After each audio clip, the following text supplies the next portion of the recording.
Bihar civil code के clerk में जो एग्जाम होने वाले हैं, बिहार सिविल कोड क्लर्क का जो एग्जाम होने वाला है उसमें कंप्यूटर का क्वेश्चन पूछा जा रहा है। उससे रिलेटेड कंप्यूटर के किस पार्ट से ज्यादा क्वेश्चन पूछे जा रहे हैं, किस टॉपिक से ज्यादा पूछे जा रहे हैं, वो हम अभी आपको बताने वाले हैं, जो एग्जाम के लिए बेहद इंपॉर्टेंट होने वाला है। यानी आपको शॉर्टकट में और बेहतर तरीके से हम बताने की कोशिश करेंगे। दो वीडियो कंप्लीट बनाया जाएगा, जिसमें एक आज और एक नेक्स्ट डे अपलोड किया जाएगा।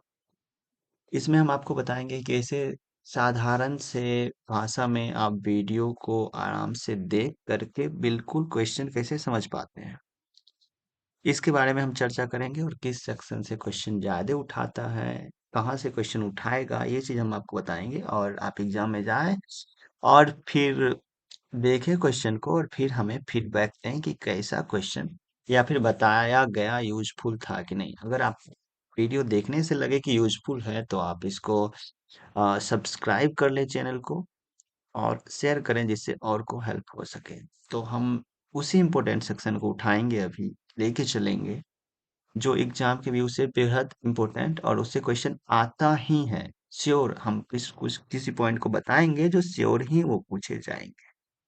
तो यहाँ पर अभी हम स्टार्ट करने वाले हैं और बहुत ही फास्ट भी चलेंगे क्योंकि समय कम है। और आधे आधे घंटे का दो वीडियो आपको मिलेगा, और दोनों वीडियो एग्जाम से पहले एक बार जाकर देख करके चले जाएं।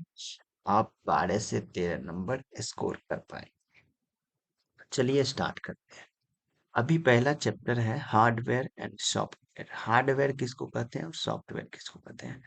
कंप्यूटर के जितने भी पार्ट हैं, कंपोनेंट हैं, सभी हार्डवेयर हैं। जिसको हम देखते हैं, छूते हैं, सभी हार्डवेयर, चाहे कीबोर्ड हो, माउस हो, मॉनिटर हो, जिसको हम देखते हैं, छूते हैं, सब हार्डवेयर। सॉफ्टवेयर क्या होता है? कंप्यूटर का ऐसा पार्ट जिसको हम छू नहीं सकते। सॉफ्टवेयर को हम सेट ऑफ इंस्ट्रक्शन भी कहते हैं, सूचनाओं का एक समूह, ये भी पूछा जाता है। सूचनाओं का एक समूह होता है सॉफ्टवेयर। खैर, ये इम्पोर्टेंट नहीं है। इम्पोर्टेंट ये है कि सॉफ्टवेयर के प्रकार कितने हैं। सॉफ्टवेयर के दो प्रकार हैं। जनरली सॉफ्टवेयर के दो प्रकार हैं, एक सिस्टम सॉफ्टवेयर है और दूसरा एप्लीकेशन सॉफ्टवेयर है। यहाँ पर इसमें मेंशन नहीं है, आप देखेंगे एक सिस्टम सॉफ्टवेयर है और दूसरा एप्लीकेशन सॉफ्टवेयर।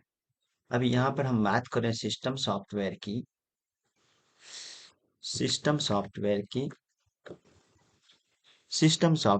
तो इसके अंदर तीन सॉफ्टवेयर होते हैं। ऑपरेटिंग सिस्टम,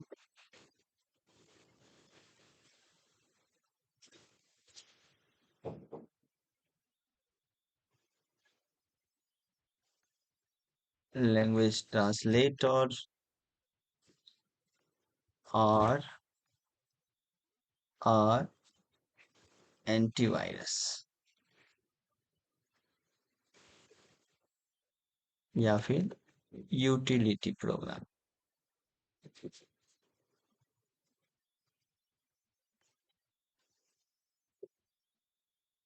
सिस्टम सॉफ्टवेयर के अंदर तीन सॉफ्टवेयर के प्रकार होते हैं: operating system software, language translator और यूटिलिटी प्रोग्राम। ये याद रखना, ये बहुत ही ज्यादा पूछा जाता है।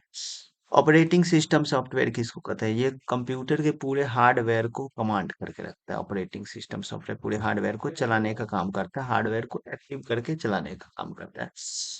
लैंग्वेज ट्रांसलेटर कंप्यूटर में लैंग्वेज, हाई लेवल लैंग्वेज को लो लेवल लैंग्वेज में बदलता है और कंप्यूटर को समझाने के काम में आता है। यूटिलिटी प्रोग्राम कंप्यूटर के मेंटेनेंस करने वाले सॉफ्टवेयर को। आपको याद ये नहीं रखना है, आपको याद ये रखना है कि सिस्टम सॉफ्टवेयर के तीन प्रकार हैं: operating system, language translator, utility programme. Operating system system को चलाता है, लैंग्वेज ट्रांसलेटर ट्रांसलेट करता है, और यूटिलिटी प्रोग्राम मेंटेनेंस करता है।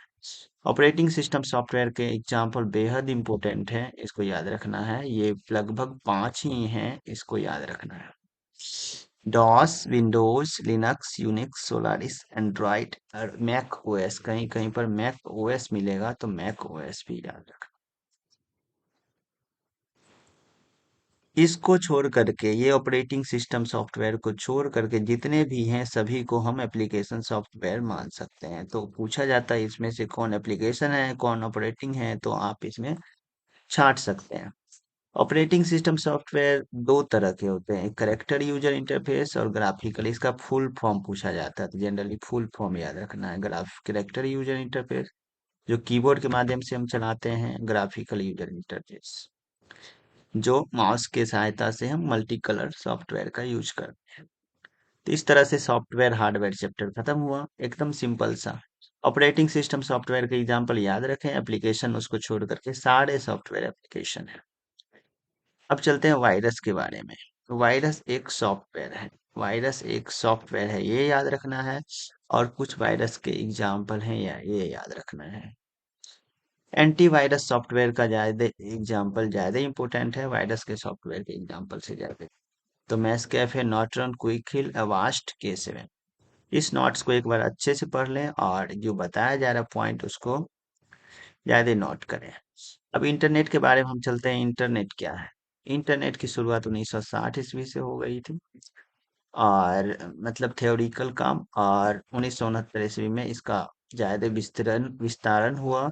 और इंटरनेट की शुरू करने वाली कंपनी का नाम है ARPA, advance research project agency. और उसका नाम, पहला इंटरनेट का नाम था ARPA नेट। 1989 ईस्वी में वेब पेज बनाया गया जिसको टिम बर्नर्स ली ने बनाया था। WWW और इंटरनेट के आविष्कारक, पहला वेब ब्राउजर के आविष्कारक टिम बर्नर्स ली। आगे चलते हैं इंटरनेट के बारे में। इंटरनेट कनेक्शन के बारे में, इंटरनेट कनेक्शन में एक डायल अप है जो थोड़ा स्लो है, DSL उससे ज़्यादा फास्ट है, और ISDN उससे ज़्यादा फास्ट है, और DSL सबसे ज़्यादा फास्ट है। तो यहाँ पर आपको अकॉर्डिंग टू स्पीड भी देखना है और इसका फुल फॉर्म ज़्यादा इंपॉर्टेंट है, dial up, ISDN, DSL। Web page, internet के पेज को वेब पेज कहते हैं। WWW क्या होता है? तो दुनिया के जितने भी वेब पेज हैं सभी एक दूसरे से जुड़े हुए हैं, उसको हम WWW कहते हैं। किसी भी वेब पेज पर जाने के लिए जो एड्रेस होता है उसको वेबसाइट कहते हैं। वेब सर्वर, अगर हम किसी से कनेक्ट होते हैं और कनेक्ट होने में हम सक्सेस हो पाते हैं तो वो जो कनेक्टिविटी है वेब सर्वर का है। HTML इंटरनेट के पेज को लिखने का एक लैंग्वेज है जिसका फुल फॉर्म होता है hyper text markup language. URL, uniform resource locator, ये बहुत इंपॉर्टेंट है और इसका फुल फॉर्म पूछा जाता है। इसमें क्या होता है, एक डोमेन नेम होता है, तो डोमेन नेम याद रखना है। जैसे www डॉट ये लिखा हुआ, .com लिखा हुआ, तो यहाँ पर ये डोमेन नेम है। ये डोमेन का एक्सटेंशन है .com जो कमर्शियल को दिखाता है।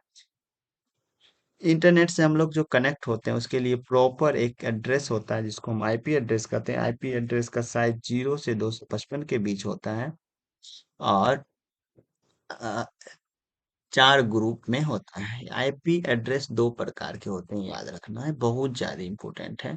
एक होता है IPv4 जिसका साइज होता है 32 बिट, और एक होता है IPv6 जिसका साइज होता है 128 बिट। ये बेहद इंपॉर्टेंट है, इसको याद रखना।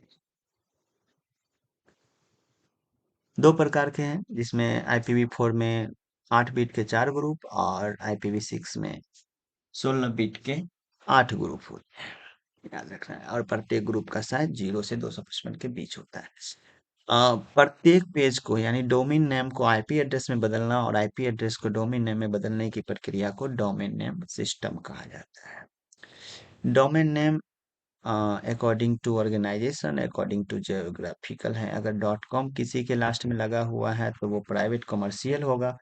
अगर AC लगा हुआ है तो एकेडमिक इंस्टीट्यूशन का होगा। EDU एजुकेशनल, गवर्नमेंट का होगा तो जियो भी लगा होगा।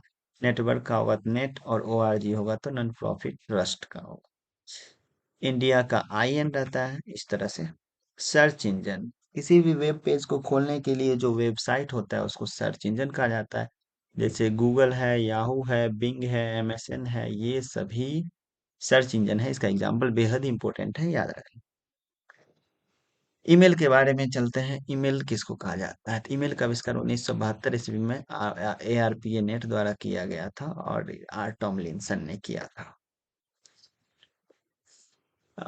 CC का फुल फॉर्म कार्बन कॉपी होता है। अगर आप चाहते हैं कि एक मेल भेज रहे हैं, उसका कॉपी दूसरे को भेज रहे हैं, तो अगर कॉपी जिसको भेज रहे हैं उसका पता फर्स्ट यूजर को लगे तो हम कार्बन कॉपी में दूसरे का ईमेल रखते हैं, और ब्लैंड कार्बन कॉपी में दूसरे को पता नहीं चलता। आपको सिर्फ इतना याद रखना है, इसका फुल फॉर्म याद रखना है। दूसरा बात ये याद रखना है, अगर पता चले तो कार्बन कॉपी, नहीं पता चले तो ब्लाइंड कार्बन कॉपी, बस इतना याद रखना है। टेलेनेट, एक कंप्यूटर को दूसरे कंप्यूटर से जो हम जोड़ लेते हैं तो इसी को कहा जाता है टेलेनेट। दूर के कंप्यूटर को जोड़ने के लिए जो व्यवस्था है उसको टेलेनेट कहा जाता है। एक ही तरह के रुचि रखने वाले सारे व्यक्ति को एक दूसरे से कनेक्ट करते हैं तो इसको यूज नेट कहा जाता है। अब हम नेटवर्क एंड कम्युनिकेशन में चलने वाले हैं। बहुत ज्यादा इंपॉर्टेंट है ये टॉपिक। एक सिंपल से लाइन में समझना है, बहुत ही जो ये क्वेश्चन होगा हम वही बताएंगे। लैन क्या होता है? Local area network. अगर एक ही छत के नीचे सारे कंप्यूटर को एक दूसरे से जोड़ लेते हैं तो ये कनेक्टिविटी लोकल एरिया नेटवर्क आएगा। पर्सनल एरिया नेटवर्क, अगर आप अपने लैपटॉप को अपने मोबाइल से या किसी यूएसबी के माध्यम से या ब्लूटूथ के माध्यम से कनेक्ट करते हैं, वाईफाई के माध्यम से कनेक्ट करते हैं, तो ये कनेक्ट यानी अपने लैपटॉप को यूएसबी वाईफाई के माध्यम से जो हम कनेक्ट करते हैं ये कहलाता है personal area network. Bluetooth, wifi, USB के माध्यम से जो कनेक्टिविटी लेते हैं तो वो पैन कहलाता है। लैन कहलाता है जो थोड़ा ज्यादा डिस्टेंस तक हम लोग यूज कर सकते हैं। ये 10 मीटर तक ही इसका रेंज है, और ये आप 50 मीटर तक लोकल एरिया नेटवर्क से यूज कर सकते हैं। मेट्रोपॉलिटन एरिया ने पूरे सिटी को जो नेट पूरे सिटी के कंप्यूटर का जो नेटवर्क होगा उसको मेट्रोपॉलिटन एरिया नेटवर्क कहते हैं। वाइड एरिया नेटवर्क पूरे दुनिया का कंप्यूटर का जो कनेक्शन है, पूरे दुनिया के सारे कंप्यूटर जो जुड़े हुए हैं उसको हम वाइड एरिया नेटवर्क कहते हैं। नेटवर्क को यूज करने के लिए जो रूल बना हुआ है उसको हम नेटवर्क प्रोटोकॉल कहते हैं। टीसीपी या आईपी दोनों एक ही है। टीसीपी का फुल फॉर्म होता है ट्रांसमिशन प्रोटोकॉल कंट्रोल प्रोटोकॉल, और आईपी का इंटरनेट प्रोटोकॉल। इंटरनेट प्रोटोकॉल के विभिन्न प्रकार हैं, आपको ये याद रखना है। यूजर डेटा ग्राम, छोटे मोटे डेटा को ट्रांसफर करने के लिए जो प्रोटोकॉल है उसको यूडीपी कहते हैं। मेल भेजने के लिए प्रोटोकॉल एसएमटीपी, मेल रिसीव करने के लिए प्रोटोकॉल पीओपी, और इंटरनेट पेज पर विजिट करने के लिए जो प्रोटोकॉल है उसको एचटीटीपी, और बड़े फाइल को भेजने के लिए एफटीपी। फिर से सुनेंगे, छोटे फाइल को भेजने के लिए यूडीपी, बड़े फाइल को भेजने के लिए एफटीपी। मेल को भेजने के लिए एसएमटीपी, मेल को रिसीव करने के लिए पीओपी, और वेब पेज को सर्च करने के लिए जो प्रोटोकॉल है जिसको हम HTTP कहते हैं। तो इसका फुल फॉर्म याद रखना है और वर्क याद रखना है। एक बार नोट्स को अच्छे से पढ़ेंगे।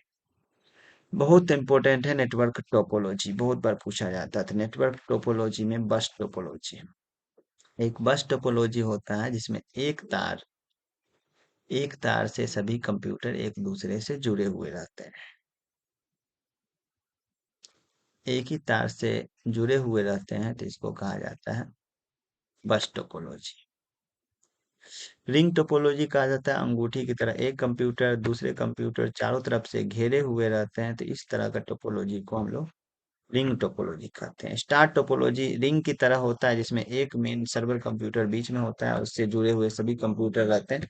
इसको हम लोग स्टार की तरह से बनता है, इसलिए हम लोग इसको स्टार टोपोलॉजी। स्टार और बस को मिला करके जो टोपोलॉजी बनता है उसको ट्री टोपोलॉजी कहते हैं। मिसलेनियस टोपोलॉजी, कोई स्ट्रक्चर नहीं रहता है कंप्यूटर को कनेक्ट करने के लिए, किसी भी तरह से किसी भी कंप्यूटर को जोड़ दिया जाता है, तो इस तरह के कनेक्टिविटी को हम लोग मेश टोपोलॉजी। इंटरनेट जो है वो मेश टोपोलॉजी, दुनिया के सारे कंप्यूटर जो जुड़े हुए हैं मेश टोपोलॉजी पर। लाइन टोपोलॉजी, एक ही लाइन से जुड़े हुए जो कंप्यूटर रहते हैं उसको लाइन टोपोलॉजी कहते हैं। हाइब्रिड टोपोलॉजी, दो टोपोलॉजी को अगर जोड़ करके बना दें तो हाइब्रिड टोपोलॉजी हो जाएगा। जैसे कि स्टार एक हाइब्रिड, ट्री एक हाइब्रिड टोपोलॉजी है जिसमें बस और स्टार को जोड़ करके बनाया गया है। पॉइंट टू पॉइंट टोपोलॉजी भी एक कंप्यूटर को दूसरे कंप्यूटर से जोड़ने का काम करता है। टोपोलॉजी इंपोर्टेंट है, याद रखना। कंप्यूटर लैंग्वेज बहुत इंपॉर्टेंट चैप्टर है कंप्यूटर लैंग्वेज। कंप्यूटर सिर्फ सिर्फ और सिर्फ समझता है बाइनरी डिजिट को, और बाइनरी डिजिट से बनने वाले लैंग्वेज हैं मशीन कोड, जिसको हम लोग मशीन लैंग्वेज भी कहते हैं। मशीन का कोड बना होता है सिर्फ बाइनरी डिजिट से, और ये मशीन सिर्फ बाइनरी नंबर को ही समझता है, और बाइनरी नंबर 0 और 1 का बना होता है। मशीन सिर्फ मशीन कोड को समझता है जो बाइनरी नंबर से बना होता है। असेंबली लैंग्वेज भी एक लॉ लेवल लैंग्वेज है, और मशीन लैंग्वेज भी एक लॉ लेवल लैंग्वेज है। लेकिन कंप्यूटर जो है मशीन को समझने का काम सिर्फ मशीन कोड के द्वारा होता है। असेंबली लैंग्वेज अगर डायरेक्ट मशीन नहीं समझता है, उसके लिए एक ट्रांसलेटर लगाते हैं जिसका नाम है असेंबलर। असेंबलर नाम का ट्रांसलेटर लगाने का काम करते हैं। हाई लेवल लैंग्वेज, दो ही लॉ लेवल लैंग्वेज हैं, मशीन कोड और असेंबली। इसको छोड़ करके जितने भी लैंग्वेज हैं कंप्यूटर के, सभी हाई लेवल लैंग्वेज हैं। इसका फुल फॉर्म याद रखना है, ये सभी हाई लेवल लैंग्वेज है, जिसमें फोर्ट्रेन और कोबोल सेकेंड जनरेशन में यूज किया जाने वाला लैंग्वेज है। ऑब्जेक्ट ओरिएंटेड प्रोग्रामिंग लैंग्वेज उस लैंग्वेज को कहा जाता है जो इंटरनेट से चलने वाले सॉफ्टवेयर को बनाने में यूज होता है, जैसे Google Chrome, opera, Mozilla Firefox, WhatsApp, Facebook. इस तरह के सॉफ्टवेयर को बनाने में जो लैंग्वेज यूज होगा वो ऑब्जेक्ट ओरिएंटेड, यानी इंटरनेट पर चलने वाले सॉफ्टवेयर को बनाने में जो लैंग्वेज यूज होगा। Java, JavaScript, PHP, Python, dot net, visual basic, ये सभी हैं। चूंकि कंप्यूटर डायरेक्ट हमारे लैंग्वेज को नहीं समझ पाता है, इसलिए लैंग्वेज को ट्रांसलेट करने के लिए तीन ट्रांसलेटर हैं। असेंबली लैंग्वेज को मशीन कोड में बदलने वाला असेंबलर कहलाएगा। हाई लेवल लैंग्वेज को मशीन कोड में बदलने वाला इंटरप्रेटर कहलाता है, और हाई लेवल लैंग्वेज को मशीन में बदलने वाला कंपाइलर भी होता है। यानी दो जो ट्रांसलेटर हैं वो हाई लेवल को मशीन में बदलता है, एक है असेंबलर जो असेंबली को मशीन में बदलता है। इंटरप्रेटर बदलता तो मशीन में है, लेकिन ये लाइन बाय लाइन बदलता है, लेकिन कंपाइलर एक ही बार में पूरे सारे इंस्ट्रक्शन को मशीन कोड में बदलने का काम करता है। दोनों हाई को लॉ में करता है, मशीन कोड में हाई लेवल लैंग्वेज को बदलता है, परंतु इंटरप्रेटर लाइन बाय लाइन और कंपाइलर एक ही बार में पूरे को बदलने का काम करता है। अब चलते हैं ऑपरेटिंग सिस्टम सॉफ्टवेयर के बारे में। तो विंडोज एक ऑपरेटिंग सिस्टम सॉफ्टवेयर है, और विंडोज एक ग्राफिकल यूज उसको कहते हैं सॉफ्टवेयर को जिसमें मल्टी कलर, बहुत सारे कलर दिखते हैं, जिसमें माउस का यूज हो पाता है। यहाँ पर ये ग्राफिकल यूजर सॉफ्टवेयर है। विंडोज 1983 ईस्वी में एमएस डॉस लाया था माइक्रोसॉफ्ट कंपनी ने। पहला विंडोज पॉइंट वन 1985 में आया। विंडोज 95 में एक्सपी बहुत पूछा जाता है, याद रखना है, विंडोज एक्सपी 2001 में, और विंडोज 7 2009 में आया, इसको याद रखना है। कंप्यूटर स्टार्ट होने पर पहला स्क्रीन जो आता है उसे हम डेस्कटॉप कहते हैं। माउस को खिसकाने से जो एक एरो हिलता है उसको हम लोग कर्सर कहते हैं। डेस्कटॉप के लेफ्ट साइड में छोटे आइकन होते हैं, पिक्चर होते हैं, जिसको हम लोग आइकन कहते हैं। डेस्कटॉप के सबसे नीचे में जो एक बॉर्डर रहता है उसको हम लोग टास्क बार कहते हैं। ये था टास्क बार। आगे चलते हैं। डिलीट किया हुआ आइटम जहां पर पहुंचता है उसको रिसाइकल बिन में कहते हैं। अगर शिफ्ट के साथ डिलीट करते हैं तो रिसाइकल बिन में नहीं जाता है। इंटरनेट एक्सप्लोरर इंटरनेट को खोलने के लिए एक सॉफ्टवेयर है जो दो 11वां वर्जन से ये बंद हो गया, और इसके बाद माइक्रोसॉफ्ट ईज आया जो 2015 में ऐसा हुआ। स्टार्ट बटन एक होता है टास्क बार में, उसको स्टार्ट मेनू कहते हैं। टाइटल बार किसी भी विंडो का ऊपर में टाइटल रहता है, जिसको हम बॉर्डर को टाइटल बार कहते हैं।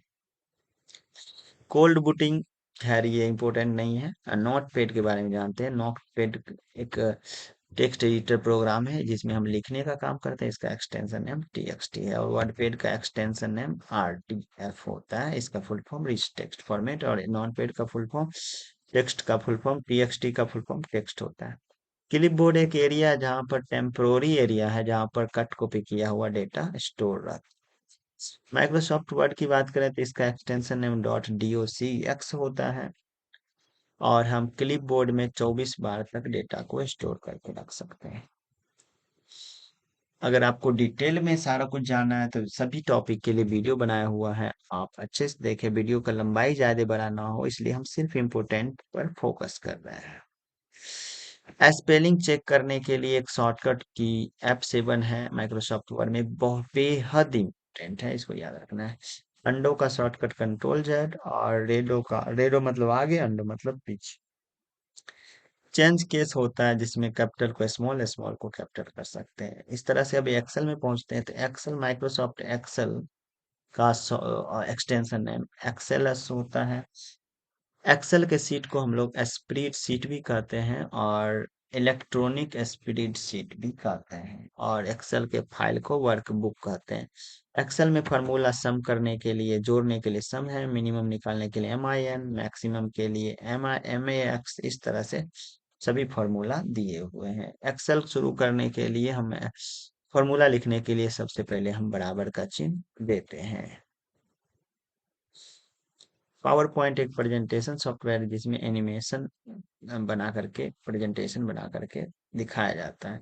इसका नया स्लाइड लेने का शॉर्टकट की कंट्रोल M है, और नया डॉक्यूमेंट लेने का शॉर्टकट की कंट्रोल N है। यहाँ पर कुछ इंपॉर्टेंट शॉर्टकट की दिए हुए हैं जो जिसको आपको अच्छे से याद कर लेना है। यहाँ पर भी कुछ फंक्शनल दिए हुए हैं, इसको भी याद कर लेना है।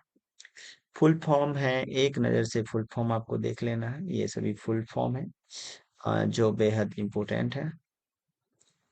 अगर हम बात करें फुल फॉर्म की, तो ALU बहुत ज़्यादा इम्पोर्टेंट है।